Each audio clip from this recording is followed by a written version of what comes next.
에베소서 1장 3절부터 14절까지 한 절씩 교독하시고 마지막 절 함께 읽습니다. 찬송하리로다. 하나님 곧 우리 주 예수 그리스도의 아버지께서 그리스도 안에서 하늘에 속한 모든 신령한 복을 우리에게 주시되 곧 창세전에 그리스도 안에서 우리를 택하사 우리로 사랑 안에서 그 앞에 거룩하고 흠이 없게 하시려고 그 기쁘신 뜻대로 우리를 예정하사 예수 그리스도로 말미암아 자기의 아들들이 되게 하셨으니 이는 그가 사랑하시는 자 안에서 우리에게 거저 주시는 바 그의 은혜의 영광을 찬송하게 하려는 것이라. 우리는 그리스도 안에서 그의 은혜의 풍성함을 따라 그의 피로 말미암아 속량 곧 죄사함을 받았느니라. 이는 그가 모든 지혜와 총명을 우리에게 넘치게 하사 그 뜻의 비밀을 우리에게 알리신 것이요 그의 기뻐하심을 따라 그리스도 안에서 때가 찬 경륜을 위하여 예정하신 것이니 하늘에 있는 것이나 땅에 있는 것이 다 그리스도 안에서 통일되게 하려 하심이라. 모든 일을 그의 뜻의 결정대로 일하시는 이의 계획을 따라 우리가 예정을 입어 그 안에서 기업이 되었으니 이는 우리가 그리스도 안에서 전부터 바라던 그의 영광의 찬송이 되게 하려 하심이라. 그 안에서 너희도 진리의 말씀 곧 너희의 구원의 복음을 듣고 그 안에서 또한 믿어 약속의 성령으로 인치심을 받았으니 같이 읽습니다. 이는 우리 기업의 보증이 되사 그 얻으신 것을 속량하시고 그의 영광을 찬송하게 하려 하심이라. 아멘.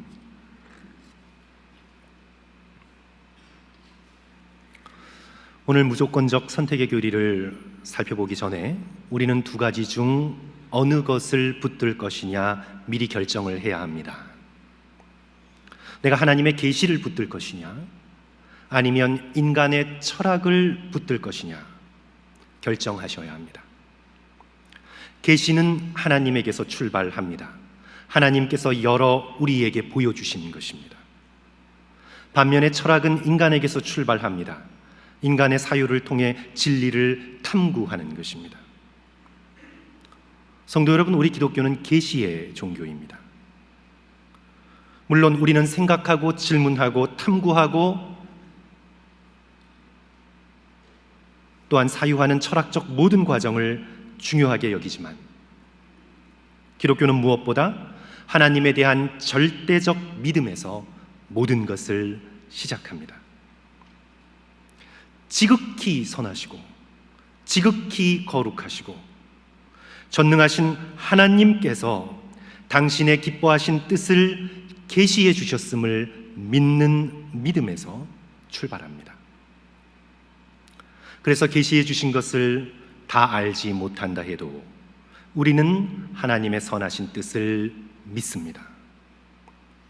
이사야 55장 8절과 9절은 이렇게 말씀합니다. 이는 내 생각이 너희의 생각과 다르며 내 길은 너희의 길과 다름이니라. 여호와의 말씀이니라. 이는 하늘이 땅보다 높음같이 내 길은 너희의 길보다 높으며 내 생각은 너희의 생각보다 높음이니라. 그러므로 성도 여러분, 우리는 성경을 읽다가 이해하기 어려운 말씀을 만나게 될 때 성경이 틀렸다, 잘못됐다 단정짓지 않습니다. 오히려 하나님의 생각은 내 생각과 다르게 신비하구나 여기면서 내가 어느 날 이해할 때까지 겸손히 믿음을 달라고 하나님께 엎드리게 됩니다. 성 어거스틴의 고백이지요. 나는 이해하기 위해 믿는다. Credo ut intelligam. 나는 이해하기 위해, 알기 위해 credo 믿는다. 믿음이 모든 사유의 출발점임을 그가 분명히 한 것입니다. 오늘 우리는요, 하나님께서 지극히 공평하시고 하나님께서 지극히 선하시고 하나님께서 지극히 의로우시다는 믿음을 가지고 우리 칼빈주의 네 번째 교리인 무조건적인 선택의 교리, Unconditional Election의 교리를 우리가 함께 살펴보고자 합니다. 시작하면서 우리 무조건적 선택 교리를 요약하면 이렇습니다. 하나님께서 날 사랑하셔서 조건 없이 나를 선택해 주셨다. 이것이 바로 무조건적 선택의 교리입니다. 성도 여러분, 우리 한번 따라할까요? 하나님께서 날 사랑하셔서 조건 없이 선택해 주셨다. 네, 우리 감사합니다. 무조건적인, 조건 없이 선택해 주셨다. 무조건적 선택의 교리입니다. 저는 오늘 이 켈빈 주의 네 번째 이 교리를 두 부분으로 나누어서 우리 성도들과 함께 말씀을 나누려고 합니다. 무조건적 선택에서 선택 부분부터 우리 함께 말씀을 나눕니다. 하나님께서 구원할 자를 선택하십니다. 인간이 선택하는 것이 아닙니다. 하나님께서 구원할 자를 선택하십니다. 오늘 우리 본문의 말씀 에베소서 1장 3절과 4절 말씀 보십시오. 찬송하리로다 하나님 곧 우리 주 예수 그리스도의 아버지께서 그리스도 안에서 하늘에 속한 모든 신령한 복을 우리에게 주시되 곧 창세 전에 그리스도 안에서 우리를 택하사. 창세 전에 그리스도 안에서 하나님께서 먼저 우리를 택하신 것입니다. 우리가 태어나기 훨씬 이전부터, 우리가 선과 악을 행하기 훨씬 이전부터 예수 그리스도 안에서 하나님께서 우리를 알아보시고 선택하셨습니다. 5절 말씀을 보시기 바랍니다. 그 기쁘신 뜻대로 우리를 예정하사 예수 그리스도로 말미암아 자기의 아들들이 되게 하셨으니, 아들이 되도록 우리를 예정하셨습니다. 하나님이 선택하셨습니다. 오늘 본문 말씀 11절 또 주목해 보십시오. 아주 강한 표현입니다. 모든 일을 그의 뜻의 결정대로 일하신 이의 계획을 따라 우리가 예정을 입어 그 안에서 기업이 되었으니, 한마디로 우리가 하나님을 선택한 것이 아니라 하나님께서 주권적으로 우리를 선택하셨다는 말씀입니다. 성도 여러분, 무조건적 선택의 교리를 뒷받침하는 많은 성경 구절이 있는데요, 오늘 시간상 두 개의 성경 구절만 우리 더 알려드립니다. 데살로니가 후서 2장 13절의 말씀입니다. 주께서 사랑하시는 형제들아, 우리가 항상 너희에 관하여 마땅히 하나님께 감사할 것은 하나님이 처음부터 너희를 택하사 성령의 거룩하게 하심과 진리를 믿음으로 구원을 받게 하심이니. 이 성경 구절의 구조가 눈에 들어오시나요? 처음부터 너희를 택하사 구원을 받게 하심이니. 디모데후서 1장 9절에서도 하나님의 창세전 선택을 분명하게 말씀하십니다. 하나님이 우리를 구원하사 거룩하신 소명으로 부르심은 우리의 행위대로 하심이 아니요 오직 자기의 뜻과 영원 전부터 그리스도 예수 안에서 우리에게 주신 은혜대로 하심이라. 사랑하는 성도 여러분, 하나님께서 영원 전부터 예수 그리스도 안에서 저와 여러분을 선택하셨다는 이 놀라운 말씀을 들을 때 성도 여러분, 어떤 느낌이 드십니까? 무덤덤하신가요? 어떤 느낌이 드십니까? 오늘 우리의 눈이 열리고 우리의 마음이 열리고 그리하여 우리가 이 말씀이 무엇을 우리에게 알려주고 있는가를 온전히 깨닫게 될 때 우리는 하나님을 향한 무한한 감사와 나의 구원을 향한 무한한 확신을 우리는 느끼게 되는 것입니다.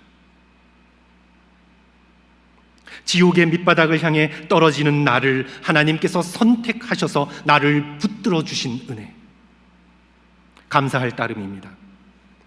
또 나의 힘으로 대롱대롱 나의 구원에 매달려 있는 것이 아니라 하나님께서 권능의 두 팔로 우리를 붙들어 주신다는 굳센 확신을 우리는 이 교리를 통해서 얻게 되는 것이죠. 20세기의 대표적인 영성신학자인 헨리 나우엔이 서커스장에 가서 굉장히 열심히 관찰했습니다.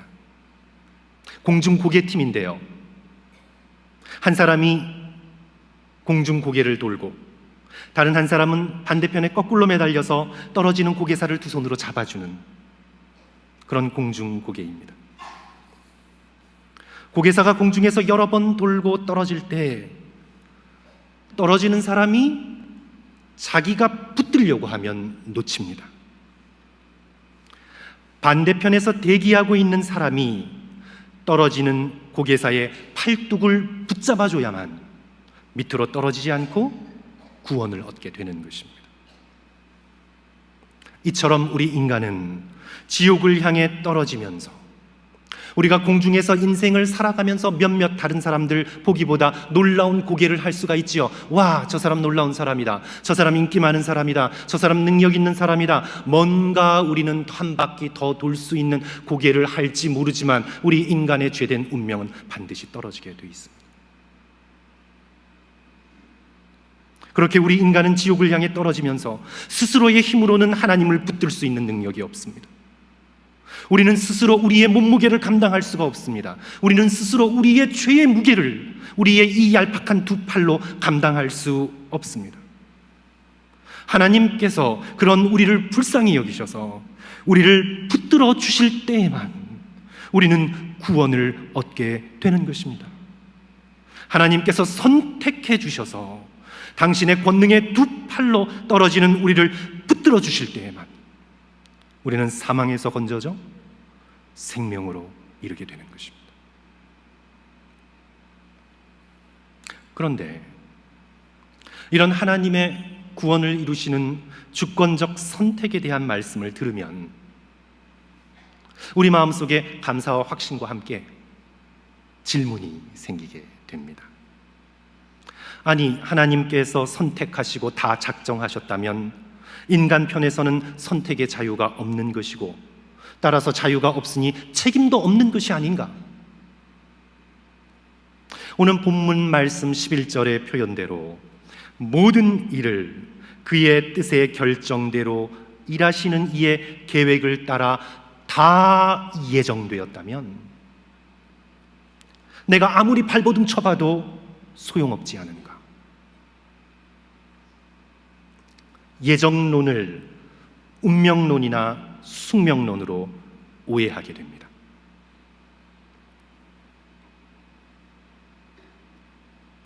성도 여러분, 예정론과 운명론의 차이는 인간의 선택의 자유입니다. 운명론은 인간 편에서 로봇처럼 선택의 자유가 완전히 박탈당했다고, 없다고 가르치는 것이지요. 하지만 예정론은 인간의 선택의 자유를 완전히 박탈하지 않습니다. 인간의 책임을 인정합니다. 이제 여기서 우리는 서두에서 제가 말씀드린 계시의 신비를 보게 되는데요. 성도 여러분, 오늘 아침 조금 생각하시는 게 어려우실 수 있겠지만 조금만 더 집중하셔서 생각해 보십시오. 성경은 하나님께서 예정하셨지만 동시에 인간이 선택한 것이라 말씀합니다. 하나님께서 주권적으로 선택하셨지만 동시에 인간이 스스로 결정한 것이라고 말씀하고 있습니다. 이제 예를 한 가지 들어보겠습니다. 성도 여러분, 우리가 출애굽기를 쭉 읽어 내려다 보시면 하나님께서 바로의 마음을 완악하게 하시겠다고 말씀하시죠. 그렇죠?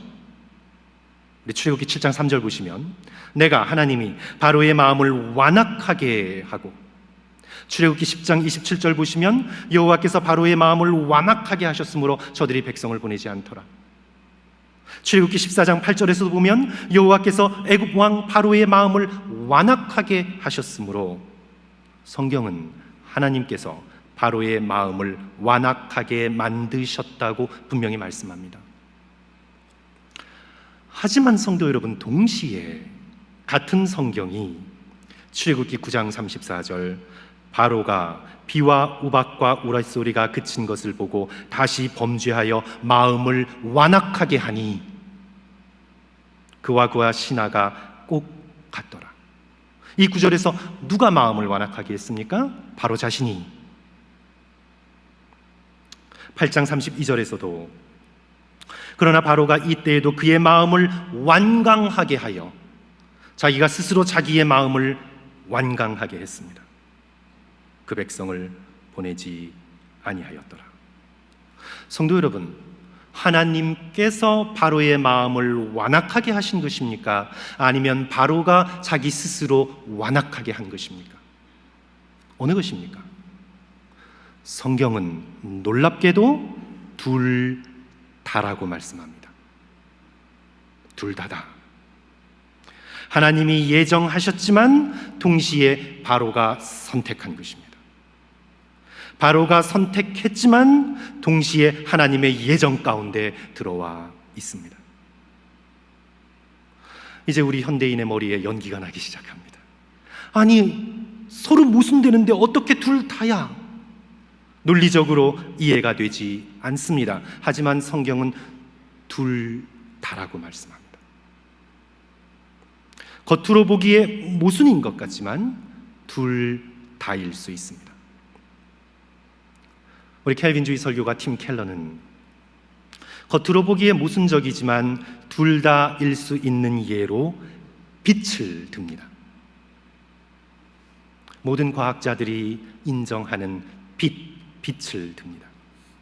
성도 여러분, 빛이 입자입니까? 아니면 파동입니까? 빛의 정체를 연구하다 보면 이제 빛의 아이덴티티에 도달하게 되는데, 빛이 입자입니까? 아니면 파동입니까? 빛이 분자처럼 particle입니까? 아니면 전파처럼 wave입니까? 입자 아니면 파동이어야 합니다.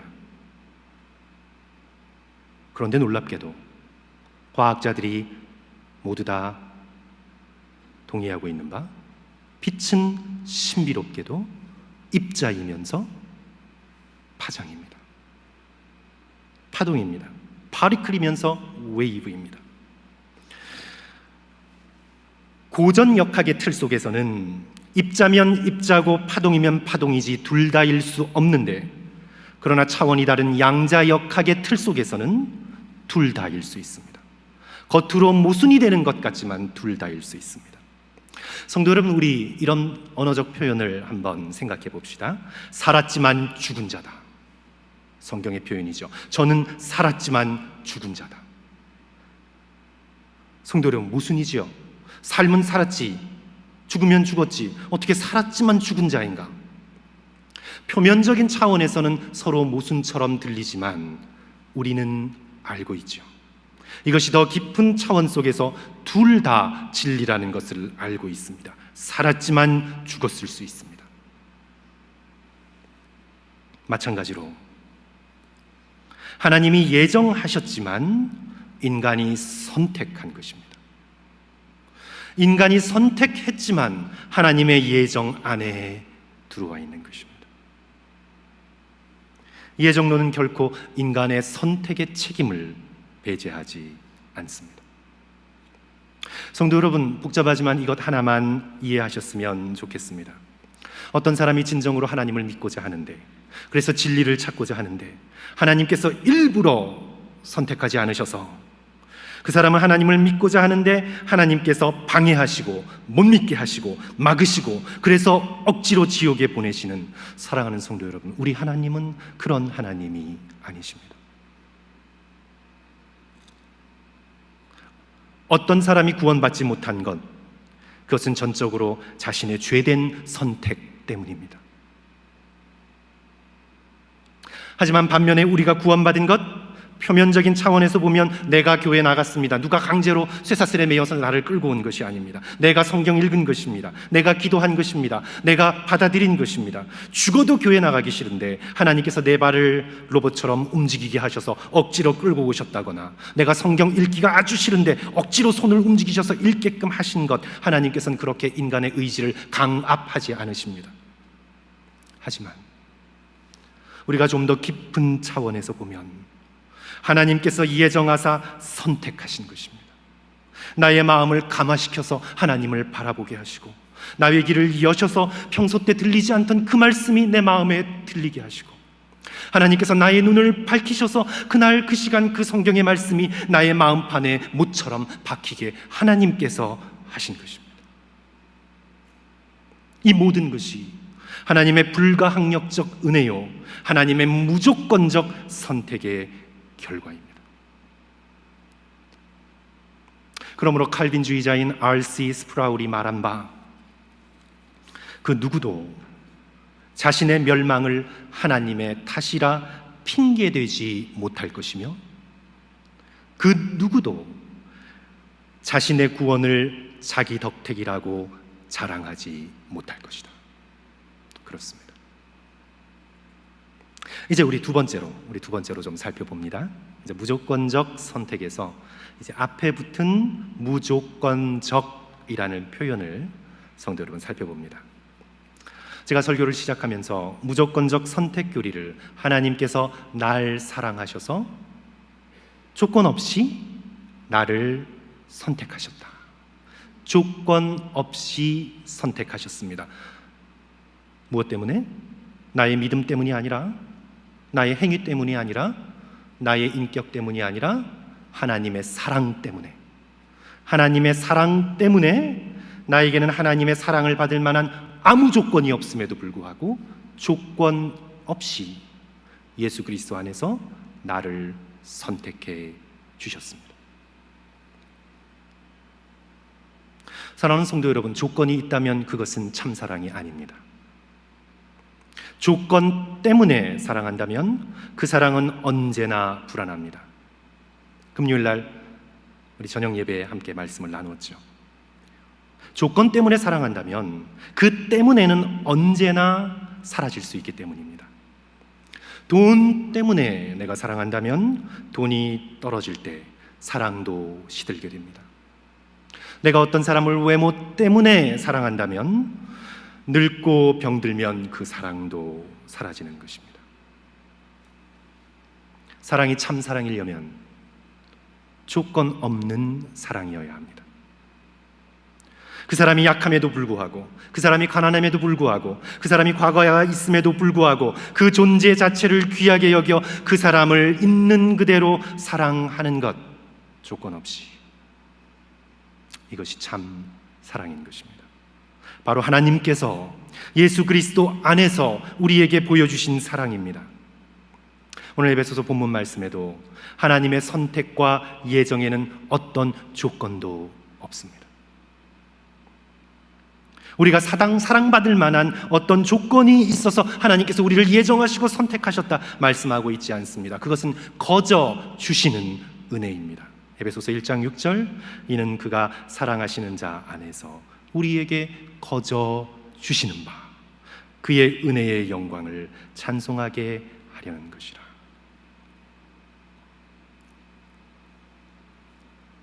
무조건적 선택의 교리를 반대하는 사람은요, 하나님의 선택의 기준을 알려달라며 공평성의 잣대를 들이댑니다. 하나님, 선택의 조건이 인간에게 없다면, 다 인간이 고만고만한 인간들이라면 도대체 하나님은 어떤 기준을 가지고 이 사람은 선택하고 저 사람은 선택하지 않는 것입니까? 하나님, 과연 그것이 공평하십니까? 질문합니다. 이에 대한 성경의 대답은 명확합니다. 한치의 흐트러짐도 없습니다. 이에 대한 성경의 대답은 명확합니다.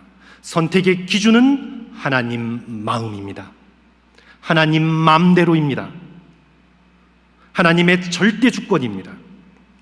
인간이 침해하여 이래라 저래라 할 수 없는 하나님의 선택의 기준은 하나님의 신성한 것이라는 것입니다. 하나님께서 하나님의 영역과 인간의 영역의 선을 분명하게 그으십니다. 로마서 9장 18절. 그런즉 하나님께서 하고자 하시는 자를 긍휼히 여기시고 하나님께서 하고자 하시는 자를 완악하게 하시느니라.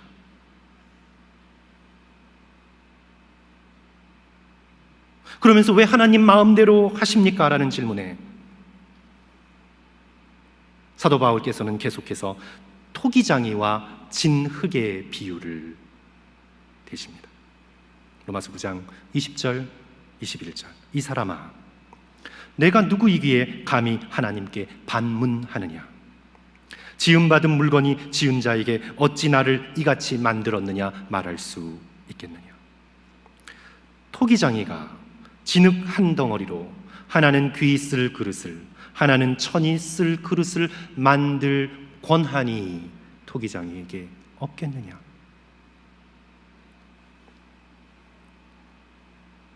우리에게 매우 불친절하게 들리는 말씀인 것 같지만 이토록 하나님께서 분명하게 하나님의 영역과 인간의 영역의 선을 그으실 때 이제 우리는 선택해야 합니다.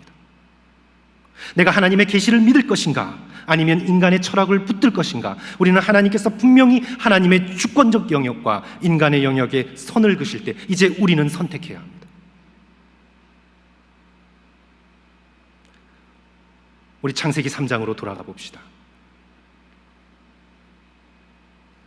아담과 하와가 타락하고 원죄를 범한 그때로 한번 돌아가 봅시다. 하나님께서 하나님의 영역과 인간의 영역을 분명하게 구분해 주셨습니다. 너희가 다른 과실은 다 먹어도 선악과는 먹지 말라고, 내가 먹는 날에는 죽게 될 것이라고. 하나님께서 선악과를 먹지 말아야 되는 이유에 대해서 일일이 말씀하지 않으셨습니다. 그 이유는 하나님의 주권입니다. 하나님의 영역입니다. 그때 아담과 하와는 하나님의 선하심을 신뢰했었어야 했습니다. 하나님께서 그 선악과를 먹지 말라 하신 데에는 하나님의 지극히 선하고도 지극히 의로운 뜻이 있으시겠다 신뢰하고 하나님의 영역과 인간의 영역에 나뉘어진 곳을 바라보고 하나님을 신뢰했었어야 했습니다. 하나님의 계시를 믿었어야 했습니다. 왜라는 질문이 합당하게 주어지지 않아도 하나님께서 그렇게 날카롭게 구분하실 때에는 믿었어야 했습니다. 그러나 뱀이 질문을 던집니다.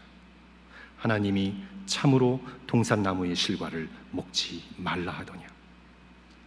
인간의 철학의 질문으로 하나님의 선하심을 의심하기 시작합니다. 그리고는 공평성의 잣대를 들이댑니다. 하나님 공평하지 않습니다. 우리는 먹지 못하게 하고 왜 혼자만 드시는 겁니까? 결국 자기 자신이 그것을 먹고 하나님처럼 되기 위하여 선악과를 따먹습니다. 타락합니다.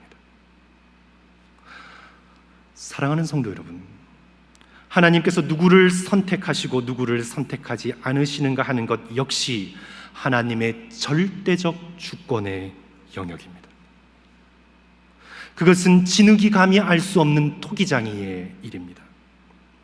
우리는 하나님께서 그토록 하나님 되심과 인간됨의 경계를 분명하게 그으실 때 우리는 지극히 선하시고 지극히 공평하시고 지극히 의로우신 하나님의 뜻을 신뢰하면 됩니다.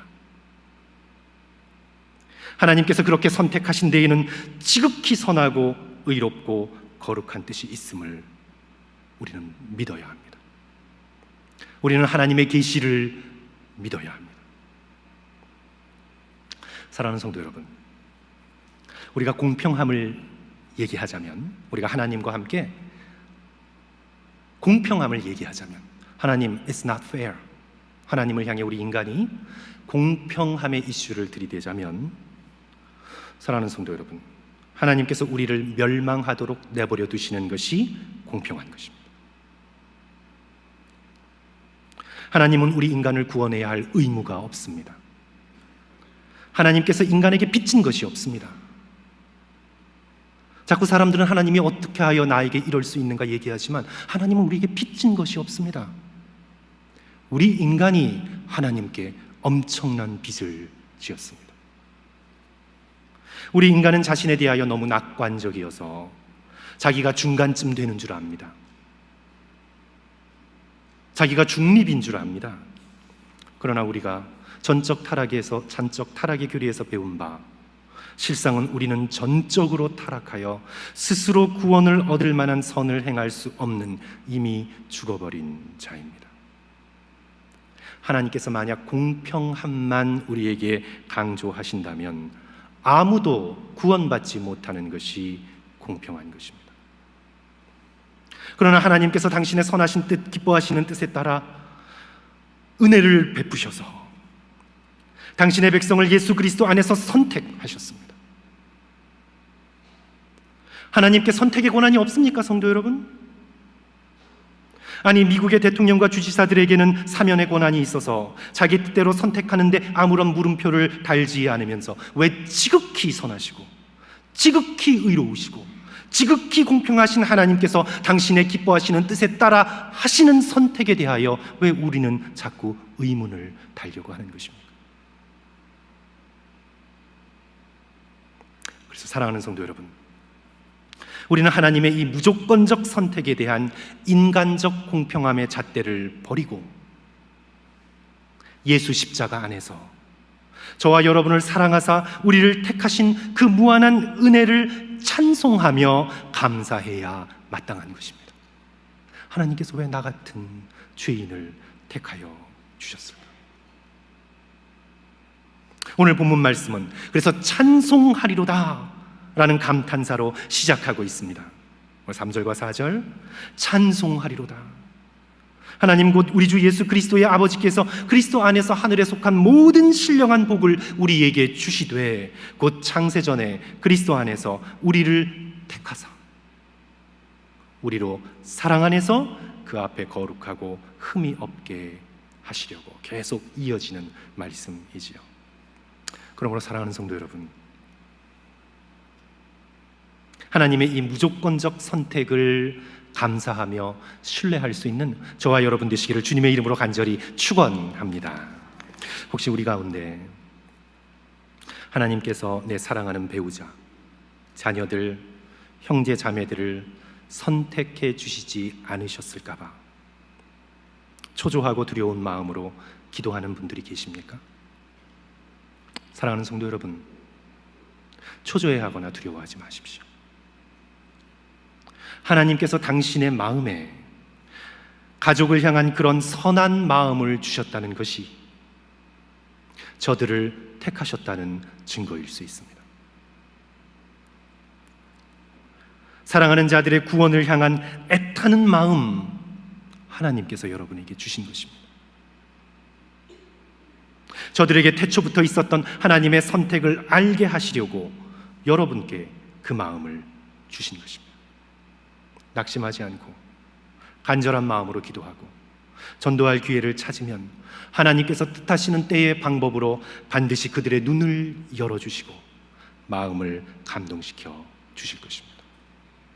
사랑하는 성도 여러분, 다시 한번 하나님께서 날 사랑하셔서 조건 없이 나를 선택해 주셨다는 이 무조건적 선택의 교리를 우리가 깊이 묵상하면서 태초부터 우리를 향해 계획된 하나님의 이 놀라운 사랑에 감격하시는 저와 성도들 되시기를 주님의 이름으로 간절히 축원합니다. 우리 함께 기도하겠습니다.